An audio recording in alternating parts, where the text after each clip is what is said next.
Hi guys! And sa lahat ng mga members ng Unified Products and Services, welcome again sa aking channel, KCR Natividad. Ayan. So of course, excited na din ako to share to you yung another learnings natin, especially sa USAP training. So ano nga ba yung USAP training? So yung USAP training is Unified Skills Assessment Program. So dito po i-enhance yung mga skills natin. Paano ba natin gagawin itong negosyo na meron tayo ngayon? Alright? So, ano nga ba yung training or topic ko ngayon? So, yung topic ko ngayon, napaka-interested ito kasi for sure, lahat ng humahataw na ginagawa itong negosyo na to, makaka-relate. Okay? Or kung hindi ka pa humahataw, later on, ito din yung mangyayari sa'yo. Okay? So, meron tayong tinatawag na 7 stages of a networker. Wow! Ayan. So, kung ikaw ay networker, mararanasan mo to at ikaw mismo dadaan sa stages na ito. So, bago yan, alright? So, of course, pag-usapan muna natin yung tinatawag na 2 types of a networker. Okay? Yung 2 types of a networker, pwede natin siya ikumpara sa, of course, yung tinatawag na farmer. Ayan. Yung farmer. So, ito yung, syempre, farmer, nagtatanim. Ayan. So, of course, pag ikaw ay magna-network, para ka din itong nagtatanim. Okay? Pero, it doesn't mean na magtanim ka ngayon, bukas, tutubo na, may bunga na. Okay? So, meaning, sa lahat ng farmer na kilala natin, syempre, magtatanim yan. For example, punong mangga. Tatanim ka ng punong mangga ngayon, 3 to 5 years, 5 to 7 years pa mamumunga. Tama? So, ganun din po sa pagnanegosyo. Lalo na dito sa pagnanetwork, hindi agad nung lahat ng tinanim mo ngayon, bukas aanihin mo agad. So, wag ka lang magsawang magtanim. Alright? So, para tayong farmer dito. So, next thing, meron din tayong tinatawag, number 2, yung tinatawag na hunter. Ayan. So, yung hunter, ito po yung nagha-hunt. Ayan, syempre, di ba? Ng kakainin niya, okay, sa loob ng isang araw, okay? Kung wala siyang makukuhang pagkain, alright, so wala ding makakain yung pamilya niya. Tama? So, hunter. So, kung ikaw ay pipiliin, ikaw ba ay farmer or ikaw ba ay hunter? Okay? In short, dito sa network marketing, dapat po tayo ay farmer. Okay? Kasi sa farmer, magtatanim ka ngayon, later on, okay? 3 to 5 years from now, lahat ng tinanim mo, may bunga talaga yan. Okay? Compared to the hunter, ang concern is, gusto niya talaga magkaroon ng pagkain ngayon, agad, mahahunt. Okay? So, temporary lang. Gusto niya ng services, ticketing, ganun. Okay? So, walang long term na naiisip. So, it can be, pwedeng humahataw ka ngayon kasi of course, for your daily needs, daily na pagkain, para sa pang-araw-araw, that's good. But of course, we need to look forward in a long run, okay? Na yung tinatanim mo ngayon, yung mga effort mo ngayon, later on, grabe po yung bunga, okay? So, next to it, okay, proceed na tayo yung 7 stages of a networker. 7 stages, okay? So, etong una na stage, meron tayong tinatawag na visitor, number 1. Ayan. So, yung mga visitor po, hindi pa po sila nag-pay-in, hindi pa sila member. Alright? So, sila yung pwedeng mag-join, pwede din hindi. Okay? Meron ka bang na-encounter na sinabing, yes ma'am, attend ako ng inyong Zoom meeting, diba? Diba? So, sizzle or event, paasa effect, sasabihin na, yes ma'am, gusto ko yung negosyo, mag-join na ako, pero nung na-follow up mo na, sin mode ka na. Ayan. So, visitor lang pala sila. Siguro gusto lang nila mag-observe anong meron sa company, anong meron sa ginagawa mo. Alright? So, sila po ay visitor. Alright?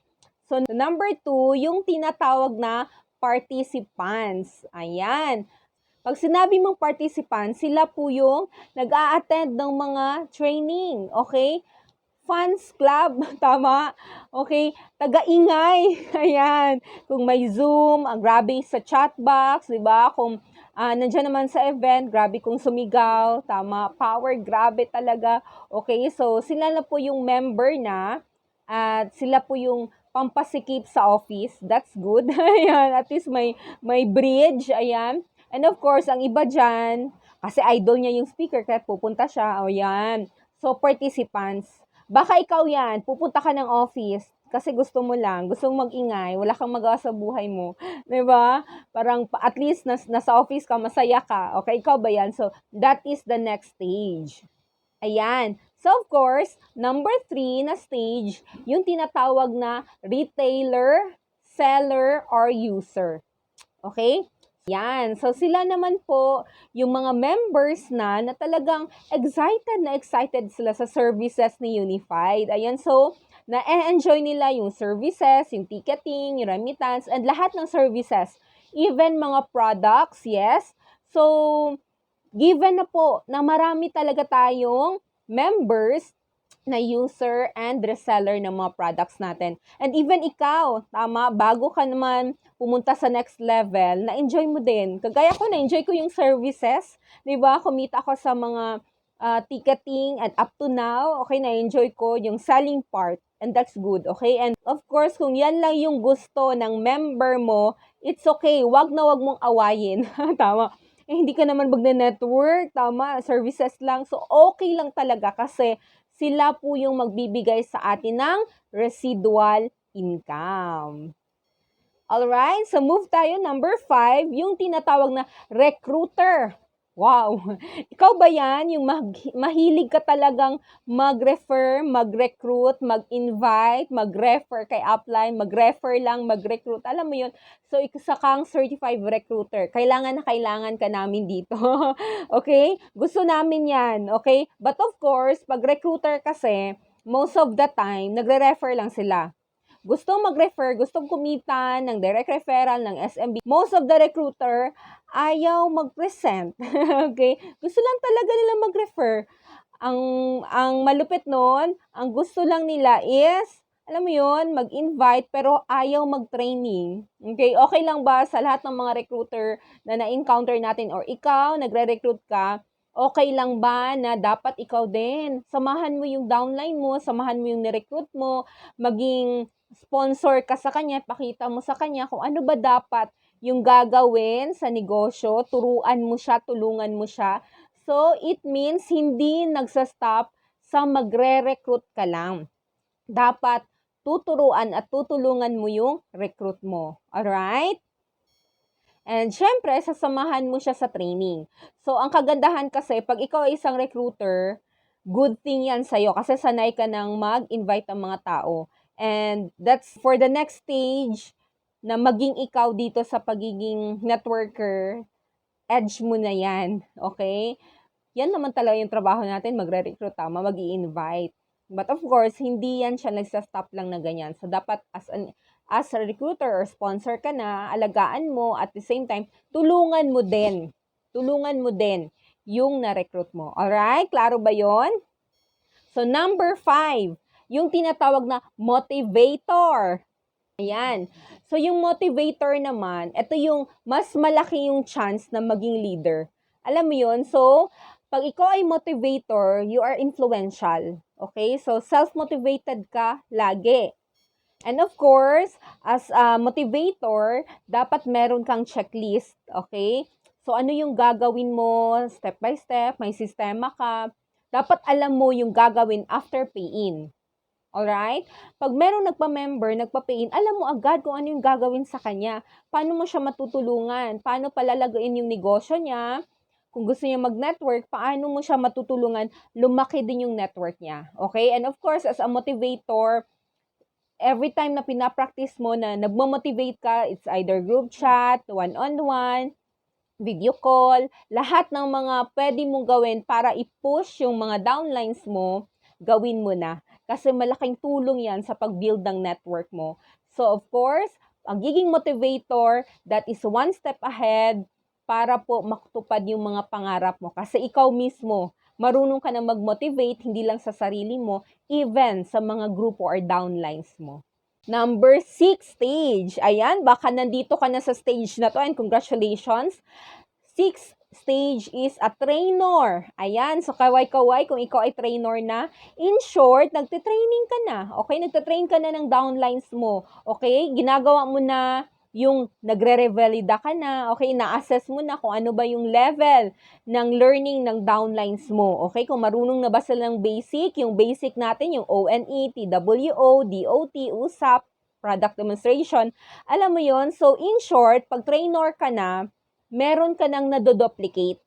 Alright?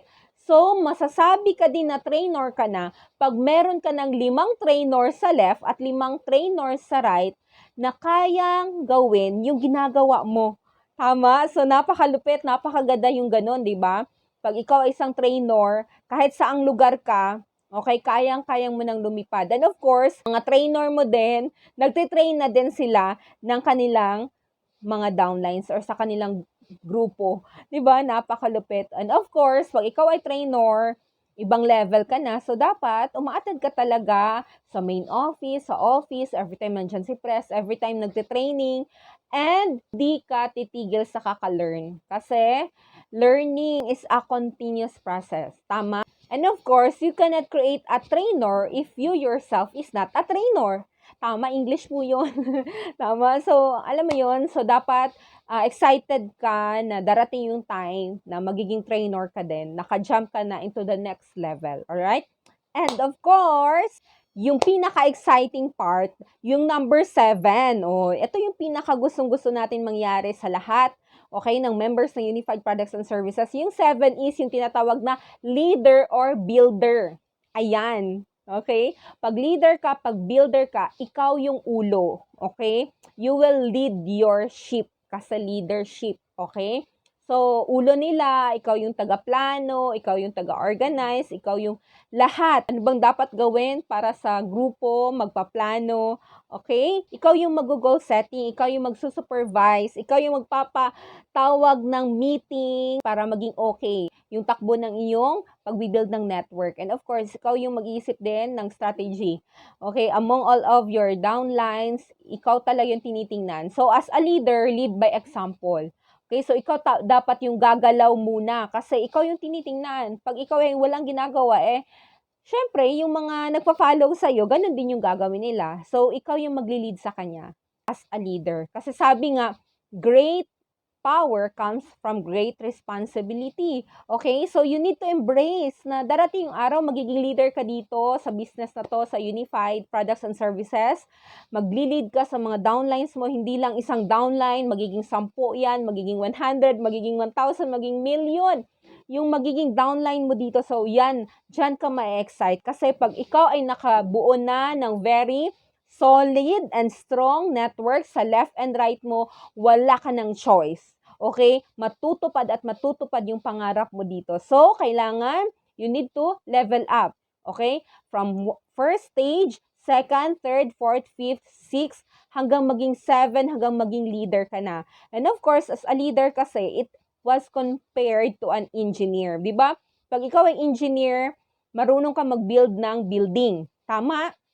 So, ikaw din, pag leader ka na, marunong ka mag-build din ng grupo mo. Once yung building ma-collapse, okay, yung engineer, ang good thing is marunong ulit siyang mag-build ng building, okay? So, ganun din yung leader. Ma-attrition ka man, mawalan ka man ng downlines, okay? People come and go, mawawalan ka ng leaders din. But the good thing is, pag marunong ka mag-create, you can rebuild, okay, ulit ng grupo. So, that's the good thing pag leader ka na. Okay? And of course, just embrace the journey. Pag ikaw ay leader na, pag may downlines ka na, just enjoy together with your downlines. Okay? So, gawin mo lang tama yung negosyo mo. And of course, wag kang mag-stop, kaka-consult ng upline mo. Nandyan naman yung upline mo tutulong sa'yo. And masaya yung upline mo pag ikaw ay nakikita na namin na nililid mo na din yung grupo mo. Alright? So, of course, lastly, bakit ka ma-inspire na maging leader? Kasi, of course, yung leader po, malaki na yung cheque. Wow, di ba? Lumalaki na yung resulta. Alright? So, wala na naging top earner na plain dealer lang. Top earner, tapos participants lang siya, fans club. Walang ganon. Alright? Kung gusto mo maging top earner dito po sa company natin, so, i-embrace mo na one of this day, you need to declare, okay? Isa pa man lang yung downline mo, pero sasabihin mo sa sarili mo, darating yung araw, hindi lang isa yung ililid ko, okay? Marami under my network. Alright? So, hopefully, nakatulong yung 7 stages of a networker. And i-assess mo yung self mo, okay? Kung nasan ka na, baka visitor ka pa hanggang ngayon, tama? Nanonood na training pa, hindi pala member. Ayan, alam mo yun? So, wag mong hayaan na user ka lang, nagre-recruit ka lang, okay? Dapat pupunta ka sa level na nagmo-motivate ka na, naging trainer ka na, at naging leader ka na. Alright? And the next to that is the result na inaabangan at aabangan namin sa'yo. So with that, hopefully nakatulong, and just share and like this video kung nagustuhan nyo para more video pa. And you can comment down below kung ano pa ba yung training na gusto nyo po para mas marami pa tayong matutunan at ma-share sa ka-unified natin. So thank you so much everyone, and God bless.